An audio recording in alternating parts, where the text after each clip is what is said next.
1, 2, 3, fight!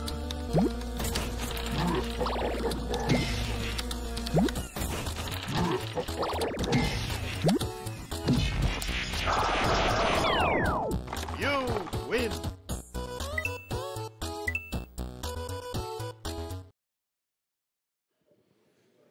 Bonjour à tous, merci d'être présent à ma conférence. Donc, je l'ai appelée mise à jour d'application dans un monde Kubernetes. Je m'appelle Mathieu Herbert, je suis DevOps Engineer chez Talend. Alors chez Talend, on a un éditeur de logiciels en mode SaaS, c'est-à-dire qu'on propose une plateforme accessible à nos clients sur laquelle ils vont interagir avec leurs données, ils vont modifier leurs données, définir de la qualité sur leurs données et ainsi de suite. Et comme on est une plateforme SaaS, notre objectif, c'est de faire de la mise à jour de nos applications sans downtime, c'est-à-dire sans arrêt de l'application pour nos utilisateurs. Prenons le cas d'applications qui sont très connues, qui ont un downtime. Bon, le premier, c'est le plus connu, c'est Microsoft. Donc Microsoft, avec son OS, quand vous le mettez à jour, eh ben, il y a un downtime. Ce downtime, c'est lorsque vous arrêtez l'OS, vous avez une fenêtre. Lorsque vous le redémarrez, vous avez aussi une fenêtre. Et pendant ce temps-là, vous ne pouvez plus utiliser le système d'exploitation. On a exactement le même cas sur OS X. C'est pas forcément lié à l'éditeur. Et après, si on se dirige vers les applications plutôt disponibles sur un navigateur, il y a des sites qui proposent des pages de maintenance lorsqu'ils sont tombés ou lorsqu'ils font des mises à jour impactantes. Donc ici, le cas de GitHub, le cas d'Atlassian. Et plus récemment, Facebook, qui a eu un gros downtime pendant quasiment 24 heures, où une partie des utilisateurs ne pouvaient plus utiliser leur application. Apparemment, c'était dû à une mauvaise configuration de leur serveur. Et pour eux, l'impact en termes d'image est très important au final. Parce que vu le nombre d'utilisateurs, plusieurs centaines de millions, je crois même plusieurs milliards, finalement, cette masse de population ne pouvait plus s'y connecter et ne pouvait plus interagir avec les différentes applications qu'il y a sur Facebook et avec les autres utilisateurs. Bon, nous, on est un éditeur de logiciels SaaS et on facture nos clients. Donc il y a quelque chose qu'il y a dans nos contrats qui s'appelle les SLA. Les SLA, c'est les Service Level Agreement, dans lequel on s'engage à avoir un uptime de nos applications qui est, souvent c'est noté en 99.9, 99.99, et ça tend à grossir. Donc si on prend un exemple, 99.9% de uptime, ça veut dire qu'on autorise à downtime tous les mois de 43 minutes. Bon, 99.9, il y a moins de monde en ce moment qui l'a, on tend plutôt à attendre vers 2,9 après la virgule, et dans ce cas-là, c'est 4 minutes de downtime par mois. Et si on rajoute encore un 9, là, on arrive à 26 secondes de downtime par mois. Ça veut dire que la marge est très faible pour mettre à jour ces applications sans downtime, parce qu'on peut avoir des incidents qui vont causer du downtime, et donc la marge sur ce budget de temps est plus réduite. Donc le but, dans un monde SaaS, sur lequel on a une plateforme, c'est d'arriver à des mises à jour sans downtime pour éviter d'impacter ce budget de downtime. Les technologies ont évolué et on est maintenant dans ce qu'on appelle des cloud native applications, c'est-à-dire des applications qui sont nativement distribuées, qui tournent sur des providers cloud, que ce soit des clouds internes ou des clouds publics comme Amazon. Et dans ce monde de cloud native, il y a une technologie qui est apparue il y a de ça quelques années, qui s'appelle Kubernetes. Donc Kubernetes, c'est quoi? C'est un orchestrateur de conteneurs. Qu'est-ce qu'on appelle un orchestrateur de conteneurs? Alors déjà, c'est première chose, la capacité de scheduler des conteneurs. Donc qu'est-ce qu'on appelle scheduler des conteneurs? Vous avez un cluster, c'est un cluster de nœuds, ça peut être des VM, des serveurs physiques, même des Raspberry Pi, et on va placer ces conteneurs sur différents nœuds. Et avec des capacités de scheduling avancées, vous allez pouvoir dire je veux que le conteneur de mon application tourne sur une VM où il y a du SSD, ou qui tourne sur un serveur physique, ou que deux conteneurs de mon application ne tournent pas sur le même data center. Et si vous êtes intégré avec des cloud providers, comme Amazon ou Azure ou Google, par défaut, si vous avez deux conteneurs de votre application, vos deux conteneurs ne sont pas sur la même availability zone ou data center. Kubernetes propose aussi des capacités de self-healing. C'est-à-dire, si vous définissez que vous voulez tant de conteneurs pour votre application, disons 10, que l'une de vos VM tombe, Kubernetes va prendre de lui-même des actions pour venir réparer cet état et pour reprendre le cours nominal de votre application, c'est-à-dire remettre à 10 conteneurs. Vous avez aussi ces mêmes capacités sur le cluster lui-même, c'est-à-dire qu'il va essayer de réparer les composants internes de Kubernetes par lui-même. Et enfin, il y a des capacités de scalabilité. Donc c'est la capacité de venir agrandir ou réduire le nombre de composants de votre application en fonction de la charge. Le but étant de pouvoir toujours épouser au maximum le workload que vous avez sur votre application. Donc ça, ce sont les 3 fonctionnalités majeures dans Kubernetes. Alors, on dit souvent que Kubernetes, ça fait du continuous deployment. Ça, je dois dire que c'est faux. Kubernetes ne fait pas du continuous deployment. C'est pas la solution. Alors, on va voir comment le faire avec Kubernetes, mais c'est pas la solution. Kubernetes, c'est seulement un orchestrateur de conteneurs. Ce qui est déjà beaucoup. Bon, nous, on va s'intéresser à comment mettre à jour nos applications dans Kubernetes. Et pour faire ça, il faut qu'on s'intéresse au modèle proposé par Kubernetes. Et le premier élément qu'il y a dans Kubernetes, c'est un pod. Alors, un pod, c'est le plus petit élément qu'on va pouvoir instancier. C'est un ou plusieurs conteneurs. Donc on peut avoir des cas où un pod, c'est plusieurs conteneurs. Dans ce cas-là, ils vont se partager soit du réseau, donc la même interface réseau, la même IP, soit du stockage, donc avec des disques partagés. Ça peut être le cas notamment lors des init conteneurs. Par exemple, vous allez avoir un conteneur qui va vous créer des credentials de base de données. Ou ça peut être aussi le cas, plus récemment, il y a tout ce qui est la notion de sidecar, c'est-à-dire des conteneurs qui ne vont pas être liés au métier d'autres applications, mais qui vont venir ajouter des capacités techniques à votre pod. Donc par exemple, Istio, avec son service mesh, propose un sidecar qui vient s'attacher à votre pod. Dans Kubernetes, la définition des objets, c'est du YAML. Donc ici, on a un exemple. C'est ce que je vais utiliser dans ma démo après.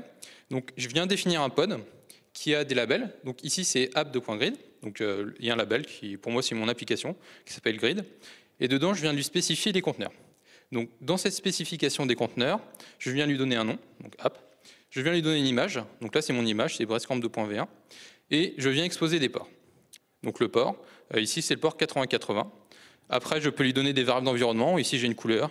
Je peux lui donner du stockage, donc soit du volume local, soit ce qu'on appelle des persistences volume, donc avec des volumes qui peuvent être distants, notamment si vous êtes sur Amazon avec des disques EBS. Voilà, on vient spécifier tout l'intérieur d'un pod pour qu'il puisse tourner. Bon, mon application, comme je l'ai dit, elle va tourner sur plusieurs pods. Donc, ce que j'aimerais avoir, c'est une capacité de faire du load balancing sur mon application. Et là, j'ai un autre objet. On va voir que Kubernetes aime bien les différents objets. Et là, c'est ce qu'on appelle un service. Alors, un service, c'est une abstraction qui vient cibler un set de pods, donc un nombre de pods, en fonction de leur label. Donc ici, dans mon exemple, j'ai un service qui vient cibler tous les pods qui ont le label app.grid. Donc c'était ce que j'avais tout à l'heure dans mon pod. Et quand je viens créer ce service, ça va venir derrière créer 2 choses. Le premier, c'est une IP virtuelle. Donc cette IP virtuelle, je vais pouvoir m'en servir avec un nom DNS pour faire du load balancing en mode round-robin dans mon cluster. Donc c'est-à-dire qu'une application dans mon cluster va pouvoir appeler ce service et va tomber sur mon application. Donc ici, dans ce mode Virtual IP, je vais exposer un port. Ce port, ça va être le port 80, qui va targeter le port 8080 de mon pod. Donc là, tous mes services qui vont appeler mon nom DNS avec le port 80 vont tomber sur mon pod en port 8080, ce que j'exposais tout à l'heure. L'autre chose, c'est les endpoints. Donc un endpoint, c'est un objet dans Kubernetes qui est créé avec un service. Et là, ça va être en fait un objet abstrait qui va venir donner en référence continuellement tous les pods listés par ce service. Donc là, il n'y a plus de notion d'IP virtuelle ni rien. C'est vraiment la mise à jour en continu de tous les pods qui sont targetés par mon service. Et ça va nous servir dans plusieurs cas, on le verra tout à l'heure avec Traffic. Mais l'un des exemples qui est un peu différent, c'est avec Prometheus. Donc dans Kubernetes, on a une très forte intégration avec Prometheus. Et dans ce cas-là, Prometheus, on vient lui dire tous les services à lister pour aller chercher des métriques. Et lui, il va regarder l'ensemble des pods qui sont attachés à ce service pour aller récupérer les métriques de chaque pod. Donc là, on est vraiment dans des applications Kubernetes natives qui viennent comprendre l'ensemble des services Kubernetes. Ici, je reste à l'intérieur de mon cluster, c'est-à-dire que mon service il est seulement disponible à l'intérieur de mon cluster, et c'est seulement les autres services de mon cluster qui vont pouvoir appeler. Et moi, ce que je veux, c'est exposer mon application à l'extérieur de mon cluster. Et là, j'ai besoin d'un autre objet. Cet autre objet, c'est une ingress. Donc, une ingress, ça vient définir ce que je vais exposer à l'extérieur de mon cluster pour mes clients. Donc, une ingress, ça se définit par un host. Donc là, je vais avoir un hostname. Ici, c'est breastcamp.s. Je viens définir un ensemble de passes. Ici, je viens définir le pass slash. Donc, tout ce qui va arriver en breastcamp.s slash, ça va être redirigé vers un backend. Et donc là, ce backend, ça va être le service qui s'appelait grid sur le port 80. Donc, dès que je vais avoir une URL qui va arriver sur mon cluster, ça va venir être redirigé directement sur le service grid sur le port 80.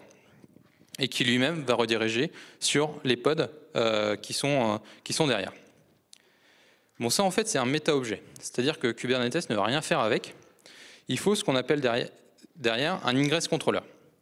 Et c'est là que rentrent dans la picture les outils comme Traefik, ou ce qu'on appelle le Nginx controller, ou même l'Istio Gateway, même si ça utilise un autre type d'objet. Donc le but d'un ingress controller, c'est de prendre en entrée tout le trafic entrant, de venir watcher, donc vraiment lister en continu la liste des ingress, et en fonction du host que vous allez appeler, donc le host qui est dans l'ingress, ça va venir envoyer le flux sur l'ensemble des pods. Enfin, en tout cas sur l'un des pods qui est listé. Et là, on utilise vraiment la capacité des endpoints que je vous ai parlé tout à l'heure, c'est-à-dire que le service n'est vraiment là que pour référencer l'ensemble des pods.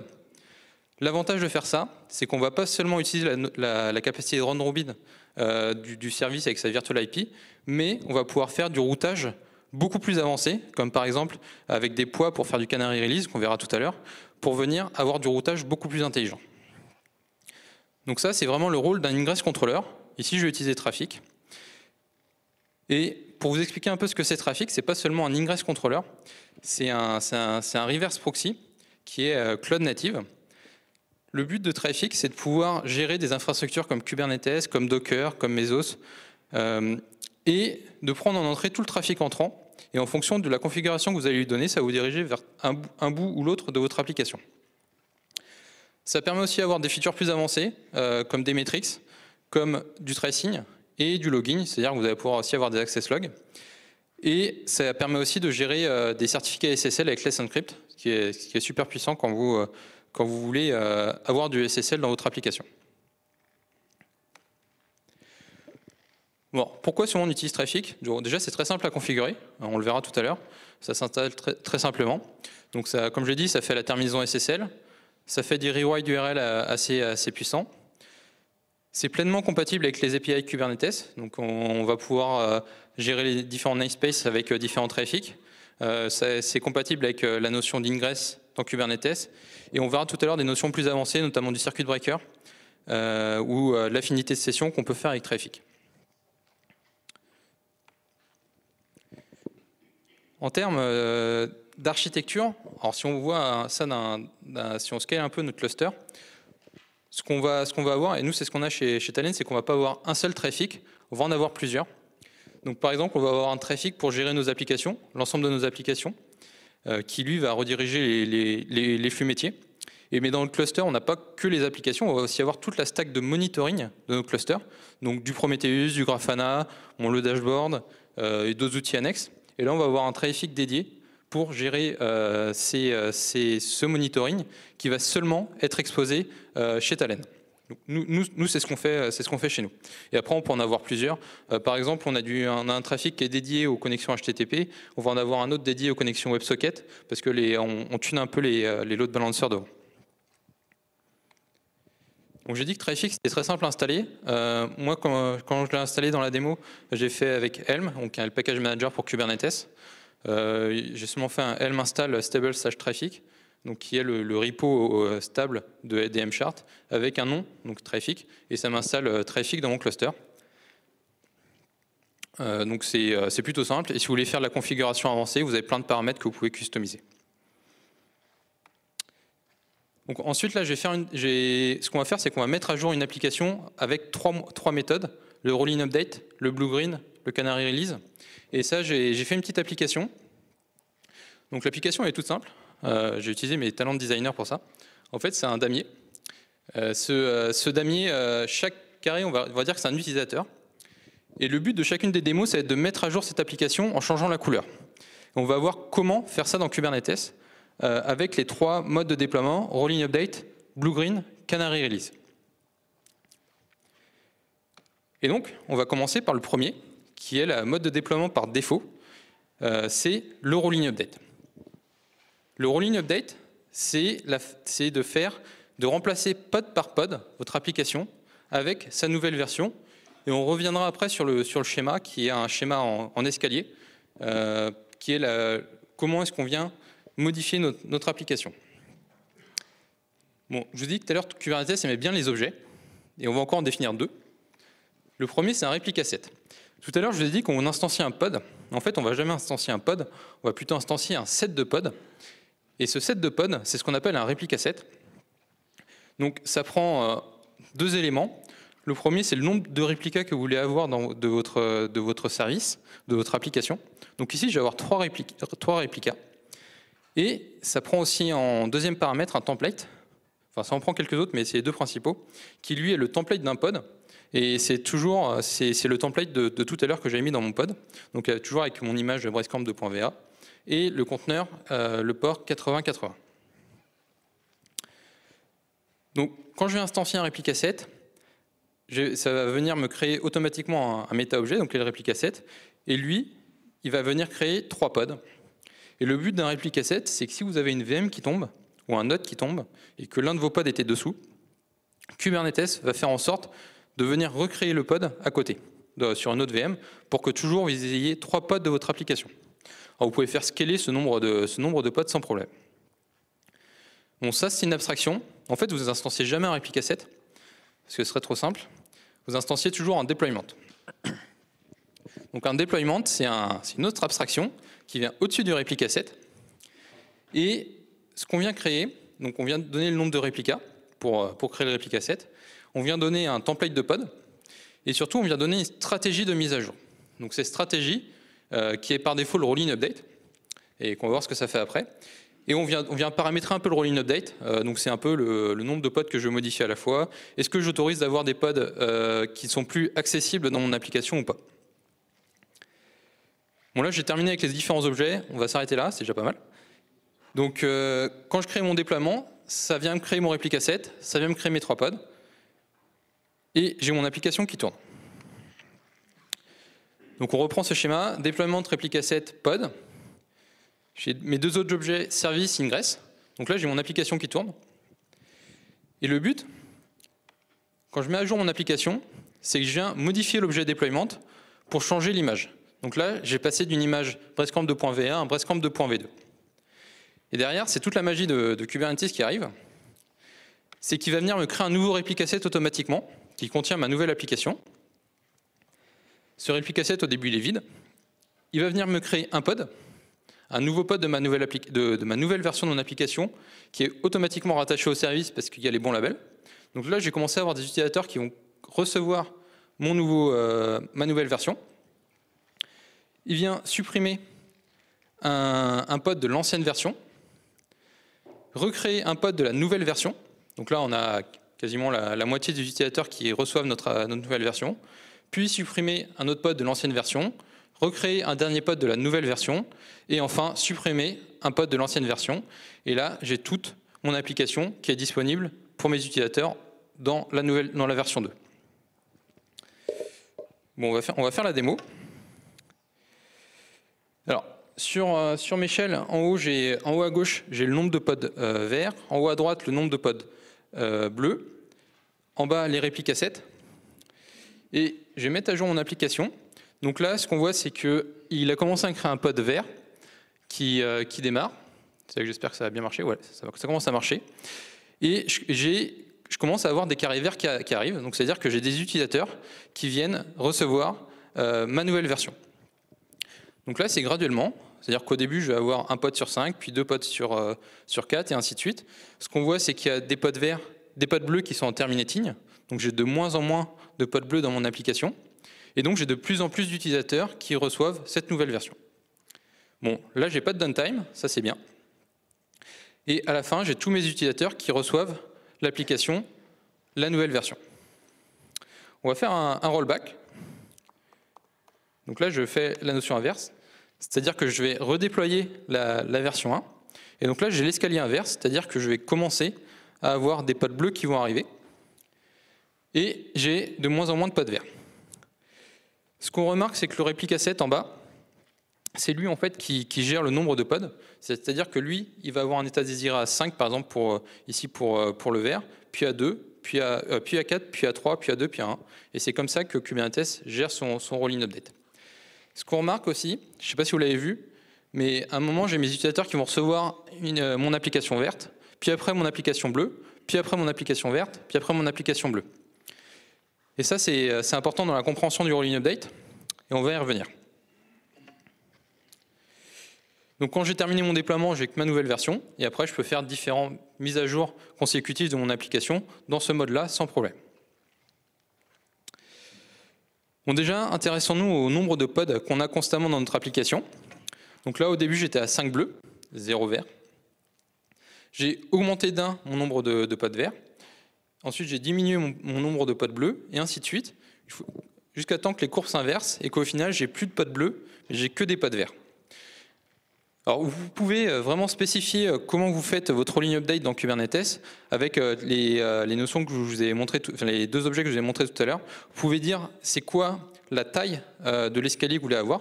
Par exemple, ici, j'aurais pu dire que je veux modifier 2 pods par 2 pods pour aller plus vite. Et vous pouvez aussi définir est-ce que vous acceptez d'avoir une partie de votre application, enfin une partie des pods qui soit inaccessible dans votre application.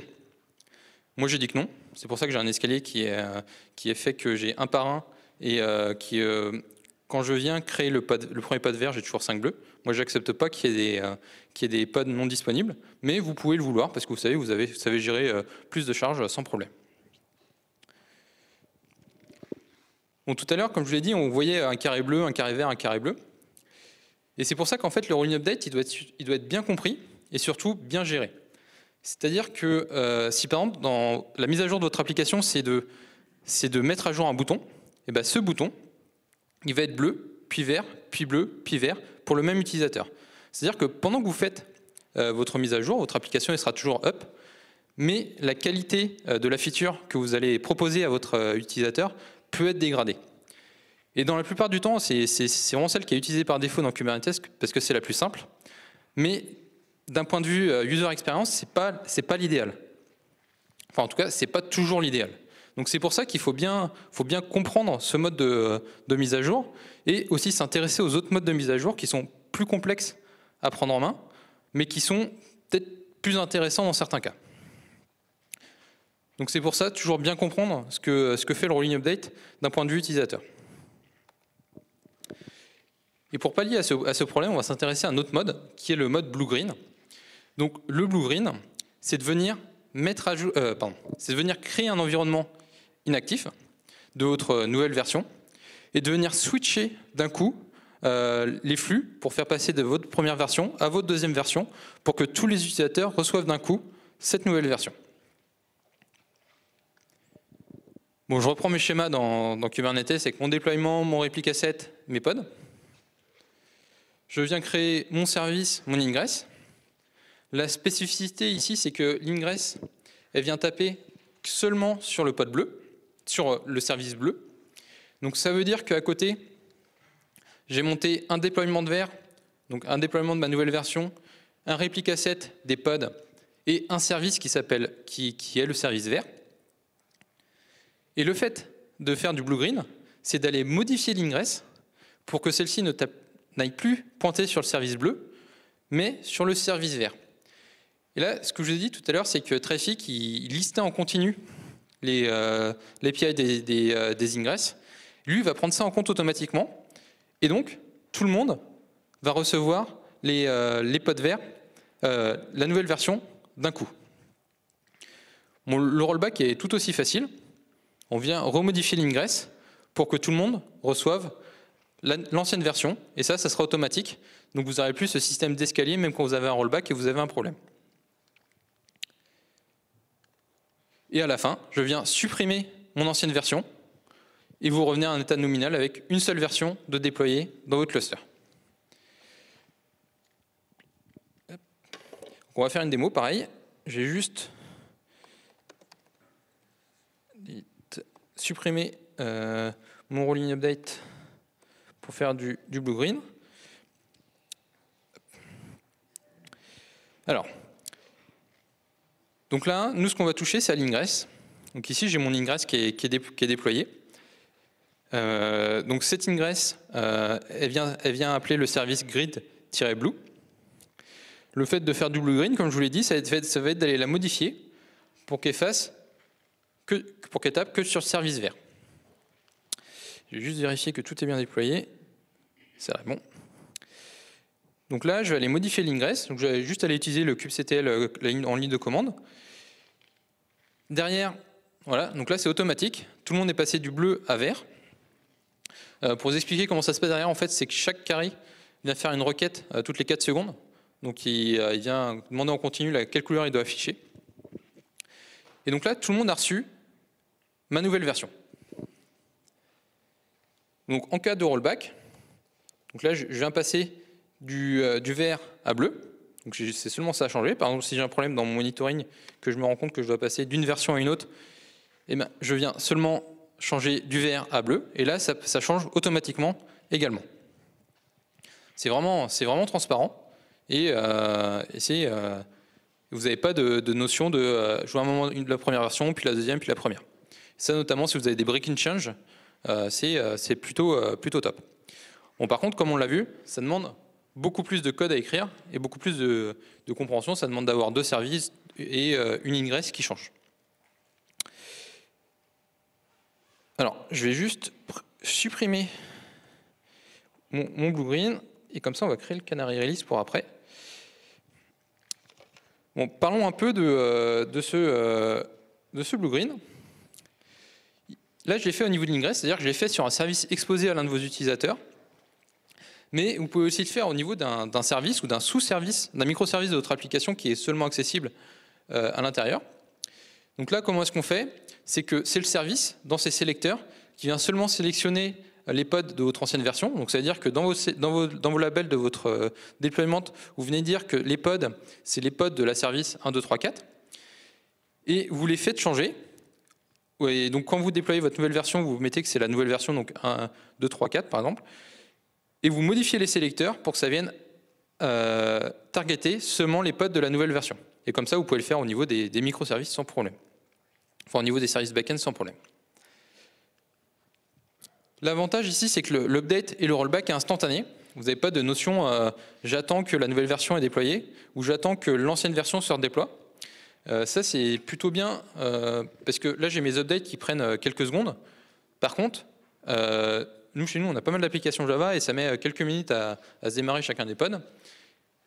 Et quand vous faites ça sur une architecture qui demande des dizaines ou voire des centaines de pods, ça peut être très long. Donc là, c'est instantané. Donc l'update comme le rollback. Par contre, ce qu'on regarde, c'est que ici dans ce chart, on a au début 5 pods bleus, on a 0 pods verts, on monte le nombre de pods verts à 5, donc de ma nouvelle version, c'est-à-dire que je vais avoir 10 pods sur mon cluster. Et ensuite, une fois que tout est bon, je viens faire un scale down de mes pods de mon ancienne version. Et là, on a finalement 2 versions à la fois. Donc moi, ça va, j'ai 5 pods. En plus, c'est une application qui est toute petite. En même temps, pour faire des carrés, c'est petit. Mais quand vous êtes sur des grosses applications métiers et que vous avez des dizaines, des centaines, voire des milliers d'utilisateurs, vous n'allez pas être sur 5 petits pods. Vous êtes peut-être sur des centaines, peut-être des milliers de pods. Et là, ça peut vous coûter très cher. C'est-à-dire que vous allez devoir monter 2 fois la capacité de votre cluster pour absorber tous les pods de votre application. Et là, en termes de coût d'infrastructure, il faut pouvoir l'absorber.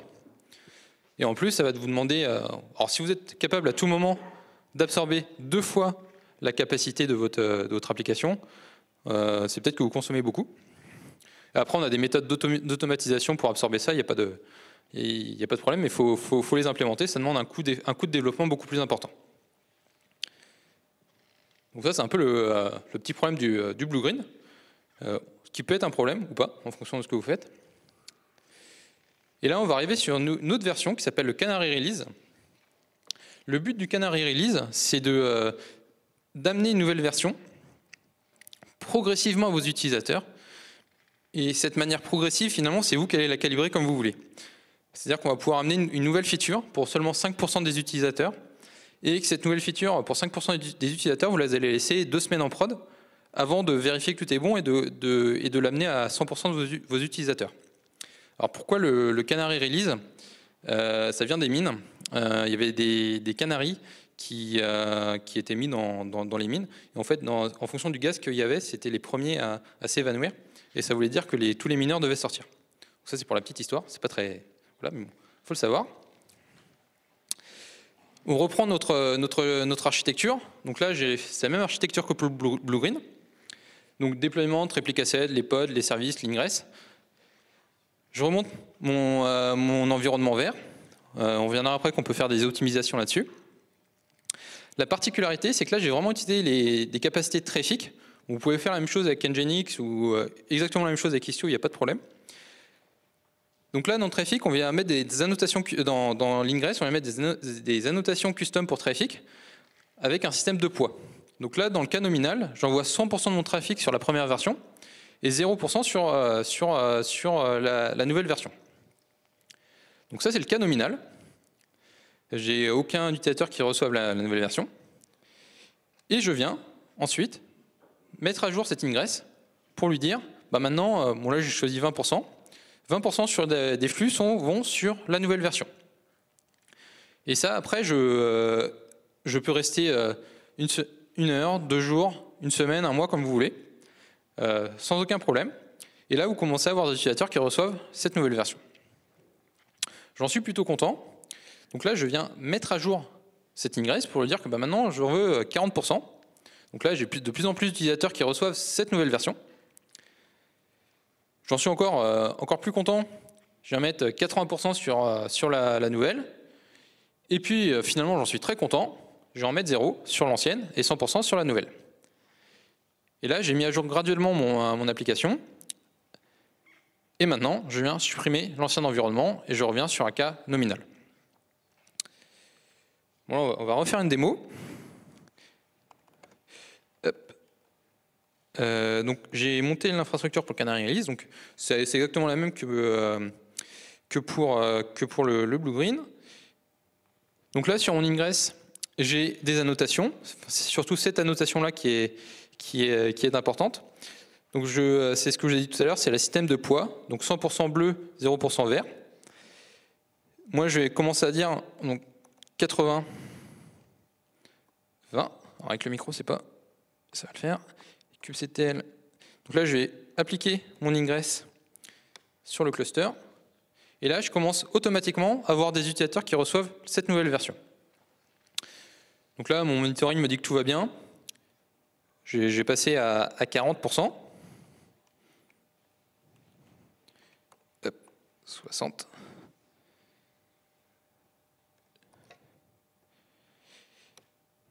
Là, je vais avoir plus d'utilisateurs, si je ne me suis pas trompé, plus d'utilisateurs qui vont recevoir ma nouvelle version. Bon là, je commence à avoir un peu de l'alertine sur mon monitoring, j'ai des problèmes. Bon, là, ça peut être instantané. Non, je vais justement 0. Et je reviens à un état nominal qui est de 100% sur mon ancienne version. Et là, finalement, tout le monde va recevoir mon ancienne version. Ça va être instantané, parce que Traefik, lui, vient watcher en continu l'API des ingress. Ouais, finalement, tout se passe bien. Donc là, je vais venir mettre 100% sur le vert. Et là, c'est un peu du mode blue-green. Mais hop. Et là, c'est pareil, tout le monde va recevoir ma nouvelle version de mon application. Donc ça, c'est bien. J'ai amené graduellement ma nouvelle version. J'ai pu tester la nouvelle feature que je voulais apporter sur un temps très long ou très court, en fonction de ce que vous avez. L'update et le rollback. Et le rollback surtout est automatique. Pas automatique, instantané. Donc ça, c'était le Canary.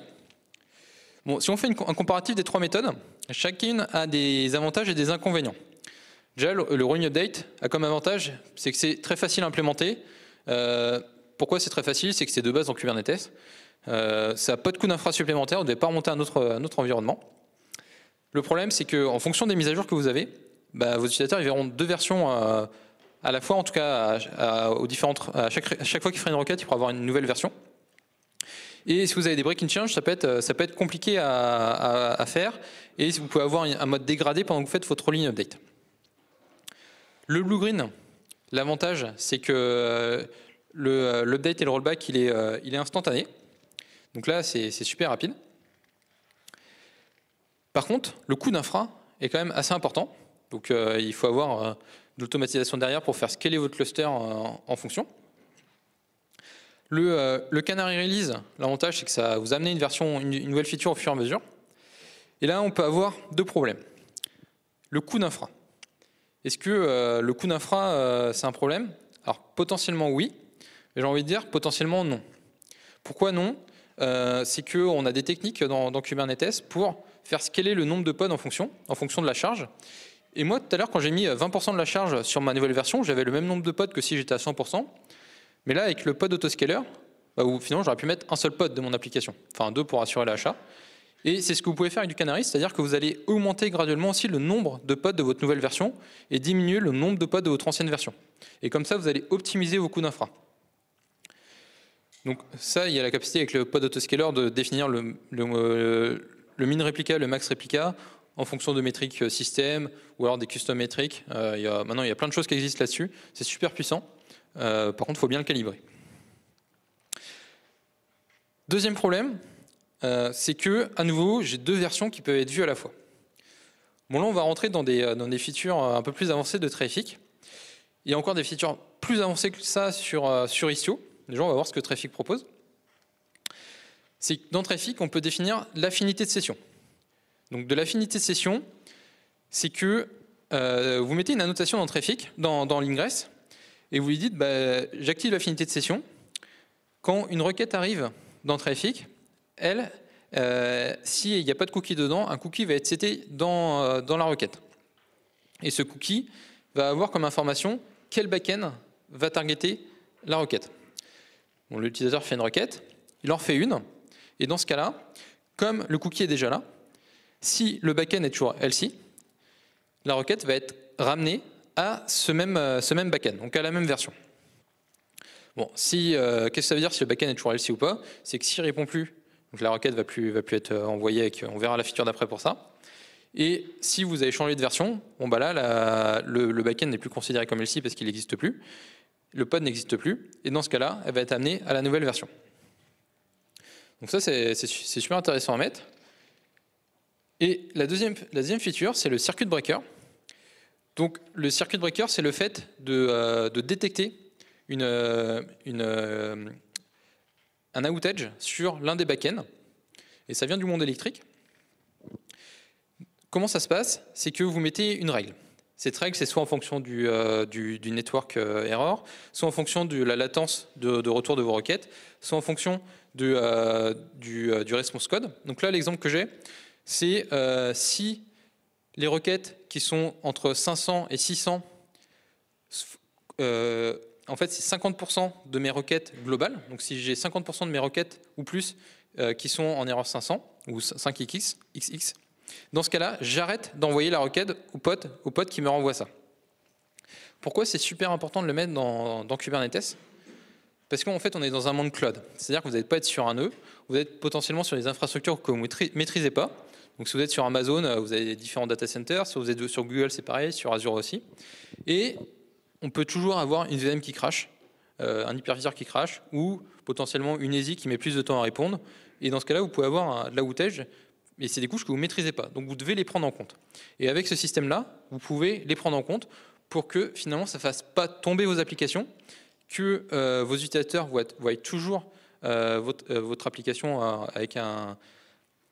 avec vos features, et pour éviter l'outage. L'autre feature, enfin l'autre cas intéressant, et pour venir à notre présentation, c'est que quand vous mettez à jour votre application peut avoir des problèmes. Même si vous avez beau tout tester, quand ça arrive en prod, on a tous connu des problèmes de prod. Et dans ce cas-là, si Traefik détecte qu'il y a des problèmes avec vos nouvelles versions, il va arrêter d'envoyer les requêtes à votre pod. Bon, maintenant, on va aussi s'intéresser à Traffic et à d'autres points importants. Donc Traffic va monitorer votre application avec ses différentes versions et tout. Mais en fait, il ne va pas gérer que votre application. Potentiellement, il va en gérer plusieurs. Parce que votre service, ça va être plusieurs applications, plusieurs services différents. Donc là, ce qu'on a, c'est que Traffic, il prend tout le service entrant. Il prend tout le trafic entrant. Et ensuite, il route les requêtes de manière intelligente en fonction si ça target votre application A ou votre application B. Bon, dans les faits, c'est un peu plus compliqué que ça. C'est que dans Kubernetes, vous allez mettre Traffic en mode service. Vous allez être intégré avec un cloud provider qui lui-même va avoir un load balancer. Donc ça veut dire que vous n'allez pas avoir un seul pod de Traffic, mais vous allez en avoir plusieurs. Mais c'est toujours lui qui prend à charge toutes les requêtes. Et c'est super important que lui soit toujours up. Si Traffic tombe, plus personne n'accède à votre application, à vos applications dans votre cluster. Donc lui, il faut super bien le monitorer. Et là, dans Kubernetes, on a Prometheus, qui est maintenant très répandu. On a surtout le Prometheus Operator, qui est développé à l'origine par CoreOS, qui va vous permettre de venir vous intégrer avec Prometheus, notamment avec la notion de CRD, où vous allez pouvoir spécifier, je veux monitorer ce service de mon application qui expose des métriques sur le port 8080 ou ce que vous voulez. Et derrière, ça va scraper automatiquement les métriques. Et en plus, avec le système des endpoints, c'est que ça va découvrir l'ensemble des pods de votre application. Et ça, on le fait aussi sur Traffic. C'est-à-dire qu'on va activer la feature de Prometheus sur Traffic pour venir monitorer, rapporter l'ensemble des métriques de Traffic. Donc là, on a un exemple de dashboard. En fait, donc chez Talend, on a plusieurs applications sur nos clusters Kubernetes. On vient remonter l'ensemble plein de métriques. Et ici, ce dashboard-là, c'était comment sont dispatchées les métriques en fonction de certains services. Donc on peut avoir des ratios. Vous pouvez aussi avoir l'ensemble des requêtes 500. Et l'autre chose importante, c'est que c'est bien beau les dashboards. Mais en fait, ce qui est important, c'est que quand moi je viens mettre une nouvelle version et que j'ai un problème, j'ai plein d'erreurs 500 qui arrivent, il faut que j'ai des alertes. Si j'ai pas d'alerte, c'est pas les dashboards qui vont vous réveiller, mais c'est vraiment les alertes. Donc il faut que je définisse des seuils. Ces seuils, il y a beau dire, en fait, c'est l'expérience. C'est avec l'expérience que vous allez pouvoir définir des seuils de comment votre application se comporte. Et il faut que, au plus vite, vous puissiez remonter cette alerte. Donc là, on va parler d'alerte manager dans Prometheus. Voilà, il faut que vous définissiez des alertes, pas seulement les métriques. Surtout quand vous mettez à jour fréquemment, parce que si vous mettez à jour fréquemment, ça devient une routine. Et le jour où ça plante, il faut que vous soyez alerté.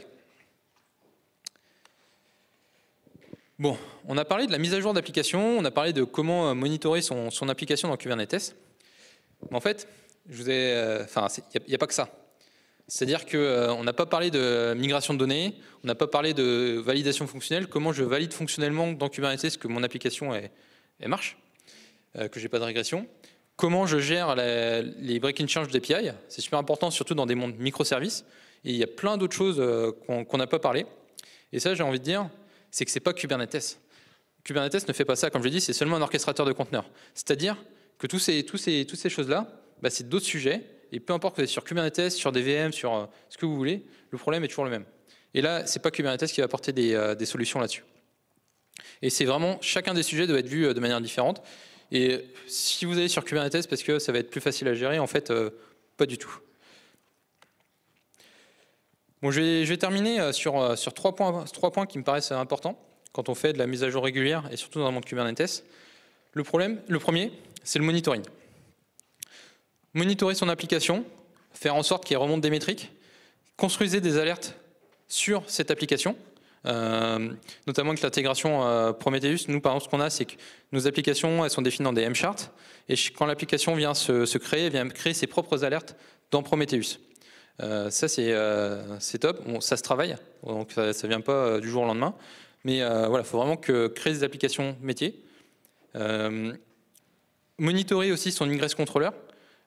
Traffic, c'est le point d'entrée, ou Istio ou le Nginx controller, c'est vraiment les points d'entrée de vos applications. Eux, il faut les monitorer parce que c'est eux qui vont détecter en premier que votre application ne marche plus. Et de deux, c'est que si eux ils tombent, vos applications sont plus du tout accessibles. Et troisièmement, le cluster. Même si vous êtes dans un monde cloud, il faut monitorer son cluster, vérifier qu'il est up. parce que finalement, c'est lui qui supporte votre application, et c'est que lui aussi, s'il tombe, bah, vous n'avez plus rien.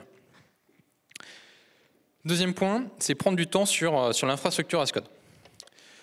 Alors, quand vous allez déployer des applications sur Kubernetes, vous allez vouloir les mettre à jour, vous allez vouloir faire évoluer votre code, et ça, il faut vraiment prendre du temps pour toujours optimiser son code, pour toujours être sûr aussi que votre code il respecte deux principes. Le premier, c'est le KISS, le Keeping Simple and Stupid. C'est le fait de garder les choses simples. Et le deuxième, c'est le YAGNI, You are not gonna need it. Donc ça, c'est vraiment deux patterns qui viennent du monde logiciel, mais qu'on applique aussi à l'infrastructure. Parce que finalement, le code d'infra, c'est du code au même sens que du code applicatif.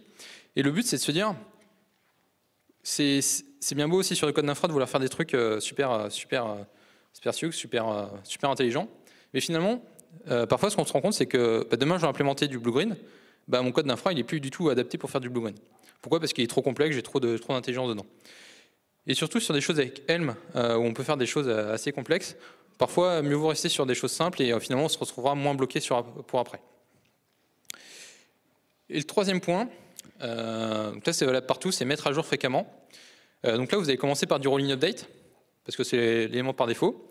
Puis ensuite, vous irez sur du blue-green, du canary release, et après, vous irez peut-être sur du dark launch ou des choses comme ça.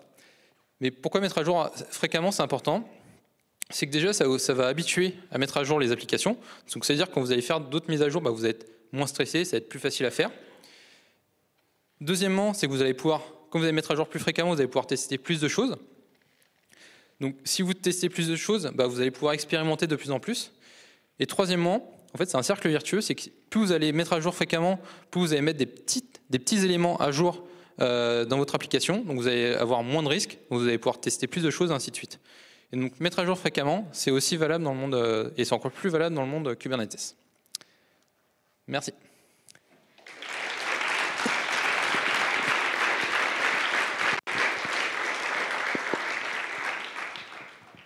Si vous avez des questions, il nous reste 9 minutes. Dans quel cas tu utiliserais Istio et dans quel cas Traefik? Alors, ouais, je me suis aussi posé la question, en fait, quand on a mis Kubernetes, bon, ça fait 1 an et demi, à l'époque, Istio était encore en bêta. Alors, Istio, c'est super simple. On installe, ça se met au-dessus en ingress controller, tandis qu'Istio est vraiment intégré à votre cluster, c'est-à-dire qu'il va y avoir le proxy qui va se mettre entre tous les pods. Et ça demande plus de maîtrise, parce que finalement, c'est pas neutre dans votre cluster. C'est quelque chose qui va venir s'attacher à tous les pods. Dans quel cas je le voudrais, c'est quand j'ai besoin de la traçabilité très fine. Là, c'est super intéressant Istio. Quand j'ai des problèmes, des besoins de SSL entre les pods, parce que j'en ai vraiment légalement besoin, là faut l'utiliser, c'est le plus simple, c'est totalement neutre pour votre application. Dans quel cas je l'utiliserai pas? C'est que si j'ai des ressources très limitées dans Kubernetes, comme vous avez vu, le modèle Kubernetes est assez complexe, il y a pas mal d'objets à prendre en compte, je vous ai pas montré tous les paramètres, il y a aussi la partie clustering et tout à prendre en compte, donc si j'ai pas le temps d'apprendre Istio pour bien l'assimiler, dans ce cas-là, je dirais plutôt partir sur Traefik.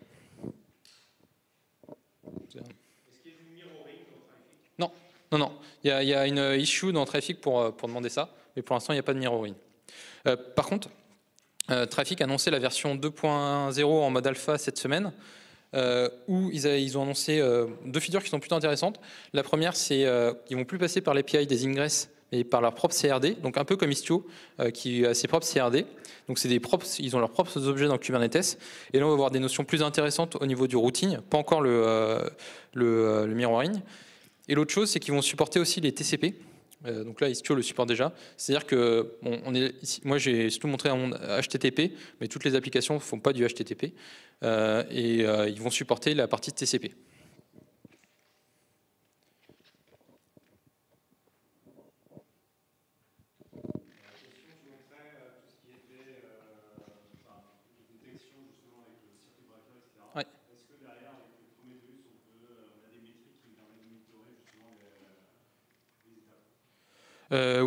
Oui, parce qu'en fait, on peut monitorer chacun des backends. Alors, il y a dans Kubernetes, il y a ce qu'on appelle un backend.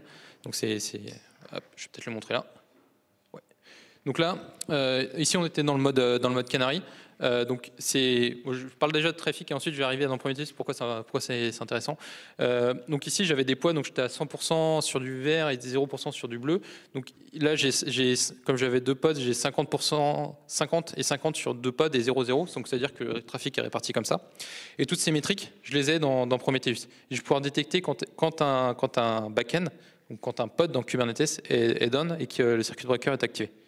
Il y a tout un tas de monitoring. Pareil, si vous allez pouvoir avoir, en fonction de tous les pods de trafic eux-mêmes, lequel va répondre en nombre de millisecondes ou de secondes le plus importante. Donc pouvoir détecter si vous avez un problème sur l'une des VM ou pas.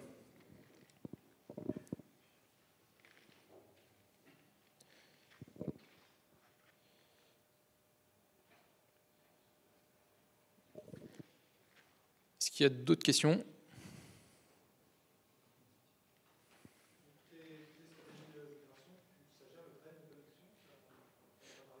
Oui, alors, au niveau des threads de connexion, ce qui se passe, c'est que quand on fait de la migration, donc les connexions ne sont pas coupées. Enfin, sauf si. En fait, il y a un timeout à un moment qui est mis, et si la connexion n'est pas terminée, il la coupe. Mais sinon, les connexions ne sont pas coupées. Donc les connexions se terminent, elles ressortent, et ensuite seulement ils redirigent sur les autres backends. Par contre, souvent, il y a plusieurs choses. C'est que là, c'est pas seulement trafic. C'est-à-dire que vous allez traverser plusieurs couches. Vous allez traverser le load balancer du provider cloud ou de ce que vous avez, parce que vous n'avez pas qu'un seul trafic, vous en avez plusieurs, donc vous avez un load balancer par-dessus. Donc lui, il y a aussi des notions de timeout dessus. Ensuite, vous allez arriver sur trafic qui lui-même va prendre la requête et c'est lui qui va redispatcher sur l'ensemble des pods. Donc il y a lui qui arrive avec sa notion de thread et de connexion. Et ensuite, vous allez arriver sur pod, et notamment sur la notion de rolling update. Il y a des pods qui se terminent. Enfin, il y a des pods qui se créent, il y en a d'autres qui se terminent, donc il faut gérer les temps d'arrêt des pods. Et dans ce cas-là, Kubernetes nous propose des grâce périodes pour dire, OK, quand tu arrêtes ce pod, tu lui laisses 60 secondes le temps d'arrêter tous les traitements que vous avez pour terminer gracieusement. Ou alors, vous en moquez, vous pouvez dire 0 secondes, et dans ce cas-là, j'arrête directement. Et même toutes les connexions qu'il y avait dessus, on les arrête.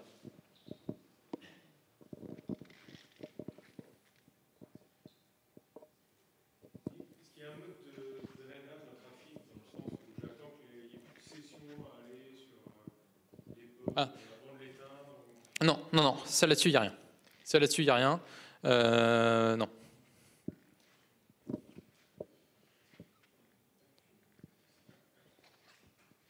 Et en fait, même sur Istio, il me semble pas que vous avez ça. Le problème, c'est que c'est comment détecter l'arrêt d'une session. Enfin. Ouais. Mais dans ce cas-là, vous allez sur une notion d'heure, voire de jour. Et on est sur des temps beaucoup plus longs. Ouais. Ok, super. Merci.